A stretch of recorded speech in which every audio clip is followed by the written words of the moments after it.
বিসমিল্লাহির রহমানির রহিম। প্রিয় পল্লবী ও রূপনগরবাসী, আমার ঢাকা ১৬ আসনের সম্মানিত ভোটারবৃন্দ, আসসালামু আলাইকুম ওয়া রাহমাতুল্লাহি ওয়া বারাকাতুহু।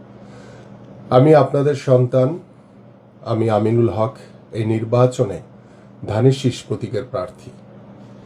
দীর্ঘ ১৫টি বছর আপনারা নীরবে এক দুঃসহ অপেক্ষার প্রহর গুনেছেন।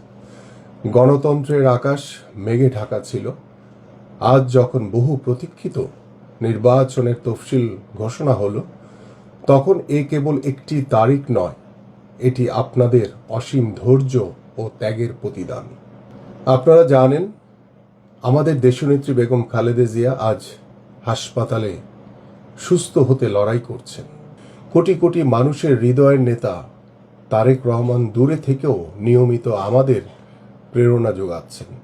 তাদের আত্মত্যাগ এবং ১৫ বছরের দীর্ঘ লড়াইয়ের পর আজ আমরা সেই ভোটাধিকার পুনরুদ্ধারের দোরগোড়ায় দাঁড়িয়েছি।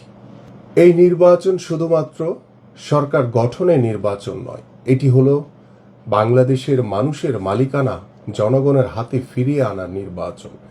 আপনাদের একটি ভোট শুধু আমাকে নির্বাচিত করবে না, এটি হবে গণতন্ত্রের শৃঙ্খল ভাঙার হাতিয়ার। আমি পল্লবী ও রূপনগরের পথে পথে হেঁটেছি, আপনাদের যন্ত্রণা অনুভব করেছি। এই আসনটি আজ অপরিকল্পিত নগরায়ন, তীব্র যানজট, মাদকের ভয়াবহতা এবং সন্ত্রাসের কবলে। নিত্য প্রয়োজনীয় পণ্যের আকাশছোঁয়া দাম বাড়লেও বাড়েনি আপনাদের জীবনযাত্রার মান।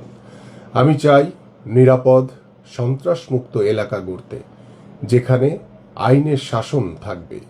তরুণদের জন্য কর্মসংস্থান, উন্নত শিক্ষা ব্যবস্থা নিশ্চিত করতে, খেলাধুলার জন্য মাঠের ব্যবস্থা করতে। চাই জলাবদ্ধতা ও অপরিকল্পিত আবাসন থেকে মুক্ত একটি আধুনিক জনপদ। সবার সুস্থতা কামনা করছি। আল্লাহ হাফেজ।